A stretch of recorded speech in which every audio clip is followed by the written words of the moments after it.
madame. Ferme ta gueule! On ferme sa gueule, y'en a pas un qui bouge! Les mains sur les tables! Regarde les mains sur la table! Ta gueule! Les mains sur les tables, je te dis! Oh, tu captes ta bourgeoise, toi, là-bas! Le fric, toi, mène-toi! Allez, vite! Mine! Allez! The first time I really focused on him was the day of his death, like a lot of people of my generation. I was 12.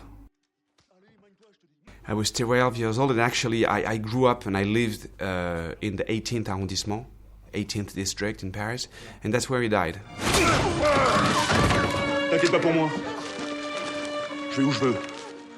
That day, my brother, who's 3 years younger than me, came back from school, and he said, I was coming back from the soccer field, and they asked us to lay on the floor, and we heard gunshot. They killed a gangster in the street. That night, we turned on the TV, and it was Jacques Mesrine.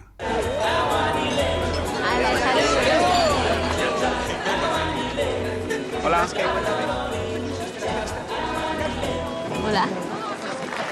¿Quieres danzar? Se dice bailar. ¿Bailar? Muy bien. ¿Quieres bailar? By the minute people knew that I was making this movie, I started to receive like emails. I was in school with him, or I was his neighbor.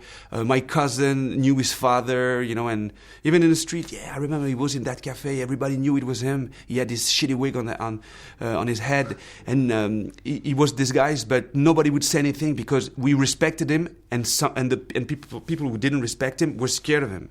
So he was really like, he was hanging out. He was there. The only people who couldn't find him was the police.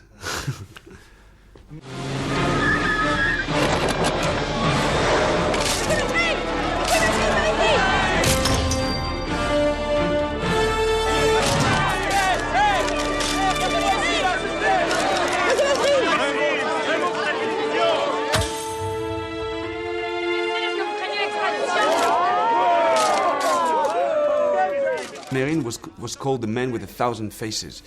He really liked the disguise. He really liked to be in the newspaper. He was a showman, in a way.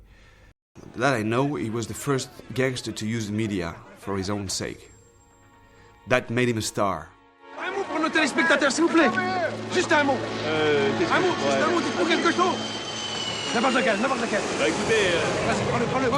S'il vous plaît! Vive le Québec libre! To have fun, with such dramatic and critical moments, there's something, I don't know, it's a relief for me. I think if I'm attached to all those violent and dangerous characters, it means that I have something in me, that I can express, in that sense. Not that I'm a particularly violent person in life, but it goes with my energy.